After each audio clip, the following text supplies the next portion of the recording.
आज हम exercise 5.2 start करेंगे। क्वेश्चन नंबर 1 पढ़ती हूँ। Fill in the blanks in the following table given that a is the first term, d the common difference and an the nth term of the ap।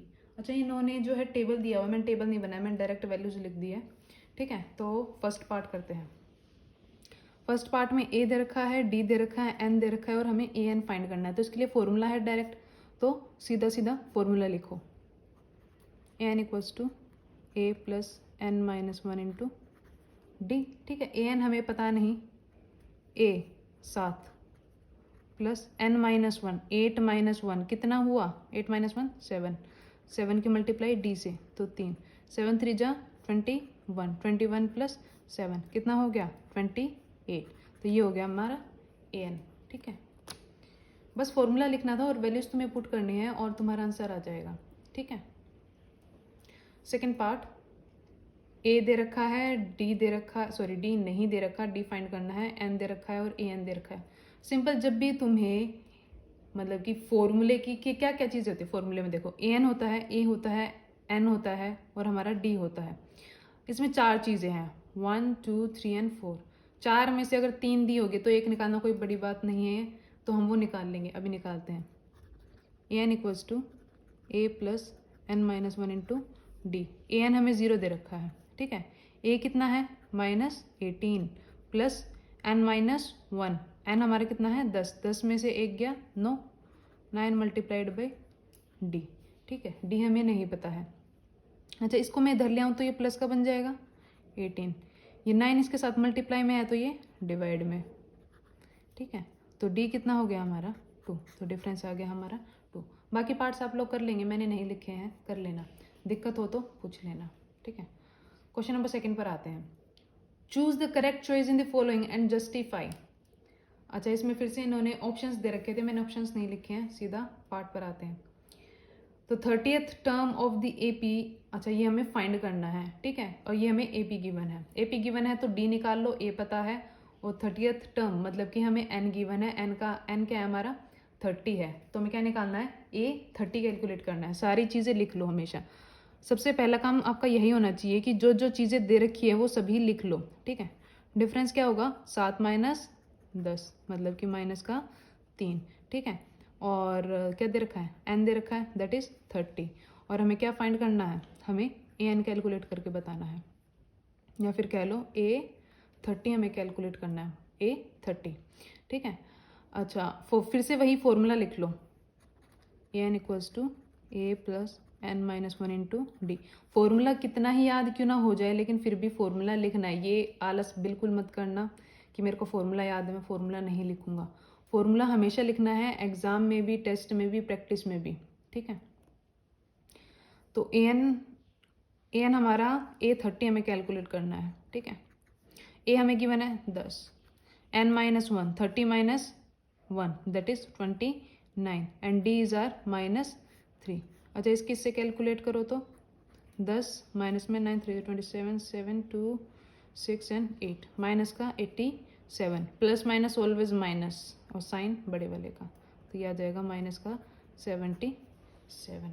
ठीक है, ये हो गया हमारा first part. आपको ए पता है, डी आप कैलकुलेट कर लेंगे जब भी ए पी दे रखी होगी, A2 माइनस A1 करके। ठीक है, एन हमें पता है 30th टर्म निकालनी है, तो एन हमारा क्या हो गया 30, और 30th टर्म निकालनी है आपको क्या निकालनी है 30th टर्म निकालनी है, तो आपको ए एन मतलब कि ए 30 कैलकुलेट करके बताना था।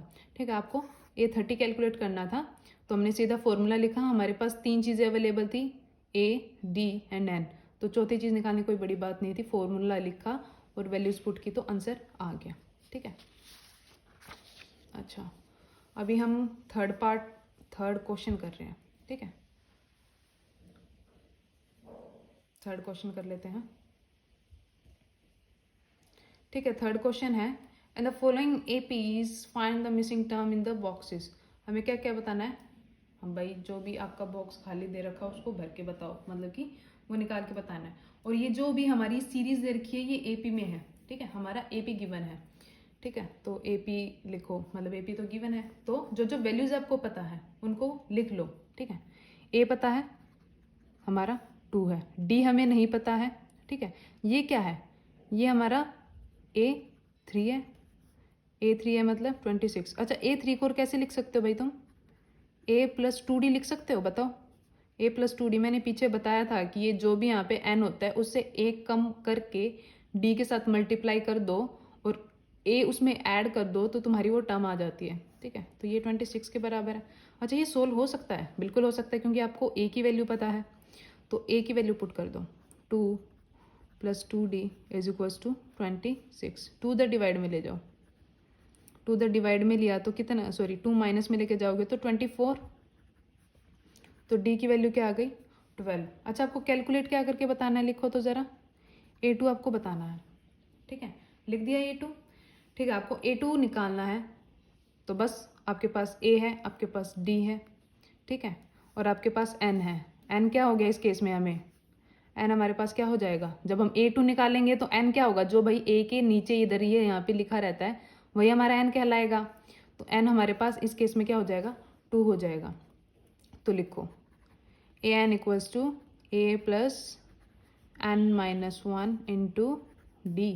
AN मतलब हमारा A2, हमें A2 ही तो कैलकुलेट करना है, तो A2 लिख दो। A आपको पता है, बिल्कुल पता है, 2 है। n-1, n कितना हो गया हमारा? 2 हो गया ना, तो 2 - 1 1, और D की वैल्यू 12, तो 12 + 2 14, 14। तो हमारी A2 क्या आ गया? हमारा A2 14 आ गया, ठीक है। क्लियर है ये? आपको A पता था, आपको A3 पता था। A3 को मैंने इसको सिंप्लीफाई फॉर्म में लिख लिया, ठीक है। तो A+2D लिखा जाएगा। A+2D किसके बराबर है? 26, क्योंकि इसको हम क्या बोलते हैं? A3 बोलते हैं। इस पूरे को क्या बोलते हैं? A3 बोलते हैं। तो ये क्या हुआ? हमारे A3 की वैल्यू तो इक्वल रख सकते हैं, बिल्कुल रख सकते हैं, ठीक है। तो बस फिर A की वैल्यू पुट की मैंने, उसको एज इट इज लिखा और सोल्व कर दिया, तो हमारा D आ गया 12। फिर हमें A2 कैलकुलेट करके बताना था। A2 मतलब हमें n पता है, कितना हो गया हमारा? n क्या हो गया? 2 हो गया। तो बस फिर फॉर्मूला लिखा और हमने A2 कैलकुलेट करके बता दिया, दैट इज आर 14, ठीक है। अच्छा फिर, अच्छा बीच के पार्ट मैंने छोड़ दिए हैं, वो आप कर लोगे, कर लेना, ठीक है। आसान ही है, बिल्कुल आसान है, सिंपल। आपको फॉर्मूला लिखना है, वहीं से AN वाला फॉर्मूला लिखना है और वैल्यूज पुट करनी है और आंसर आ जाएगा। एक ये थोड़ा इसमें इक्वेशन बनेगी तो इसलिए मैंने ये वाला पार्ट ले लिया है, ठीक है, क्योंकि इसमें आपको A नहीं पता है, ना ही D पता है, कुछ भी नहीं दे रखा है, इन्होंने बस कुछ टर्म्स लिख दी। तो बस अब कैलकुलेट करके बताना है हमें। ये फर्स्ट टर्म बतानी है, थर्ड, फोर्थ एंड फिफ्थ। अच्छा ये गिवन है, मतलब कि हमें A2 गिवन है, A2 गिवन है 38, और हमें A1 2 3 4 5 6, हमें A6 गिवन है, दैट इज आर 22, वो भी माइनस का, ठीक है। तो बस फिर इसमें निकाल लो, क्या निकालोगे? अब देखो और तो कुछ निकल नहीं सकता है, लेकिन इनको मैं इक्वेशन के फॉर्म में लिख सकती हूँ, बिल्कुल लिख सकती हूँ। इसको मैं A2 को मैं A+D लिख सकती हूँ, क्यों? A आएगा और मैंने क्या बोला था, इससे ठीक है कम कर दो, मतलब कि 1, और 1 की मल्टीप्लाई किसी से भी करते हो तो सेम रहता है ना, तो इसलिए मैंने खाली D लिख दिया। तो A+D को मैं क्या लिख सकती हूँ? 32। ये क्या लिखा है मैंने? A2 को लिखा है, ठीक है। और A6 को कैसे लिख सकती हूँ मैं? A+ बोलो बोलो बोलो 5D, बिल्कुल A+5D कितना है हमारा? माइनस का 22। अच्छा ये सेम है तो इसको मैं घटा सकती हूँ, बिल्कुल घटा दो। ये माइनस का है तो ये माइनस करने पे क्या हो जाएगा? प्लस, क्योंकि हम माइनस करते हैं ना, इधर इधर माइनस करते हैं तो जो नीचे वाली लेन में जितने भी हमारे ये नंबर्स लिखे हुए हैं इन सभी के साइन बदल जाते हैं। जो प्लस होगा वो माइनस बन जाएगा, जो माइनस होगा वो हमारा प्लस बन जाएगा, ठीक है। तो ये साइन अब भूल जाओ इनके लिए कि ये इनका कोई साइन भी था। अब एक्चुअल में इनके साइन क्या हो गए? A हमारा माइनस का, 5D हमारा माइनस का, 22 हमारा प्लस का हो गया है। तो कैलकुलेट करो, प्लस के A में से माइनस का A उड़ गया 0, D में से 5 का D हटा दो तो कितना आएगा? माइनस का 4D। भाई प्लस माइनस क्या होता है? हमेशा माइनस होता है, और साइन किसका आता है? बड़े वाले का, और बड़ा कौन है? 5D है, तो माइनस का 4D। ये दोनों क्या होंगे? प्लस, क्योंकि दोनों प्लस के साइन है तो दोनों प्लस। 8 2 10, 4 5 1 6। तो D की वैल्यू क्या आ जाएगी? ये माइनस का 4 उठ के आएगा ना, ये मल्टीप्लाई में, तो इधर आके डिवाइड में 15 लिख दूं मैं। तो D कितना आ गया हमारा? माइनस का 15। अच्छा अभी हम A कैलकुलेट कर सकते हैं, बिल्कुल कर सकते हैं, किसी भी इक्वेशन में पुट कर दो, किसी में भी, इसमें कर दो, इसमें कर दो, किसी में कर दो, आपकी मर्जी है। आंसर दोनों से ही सेम आने वाला है।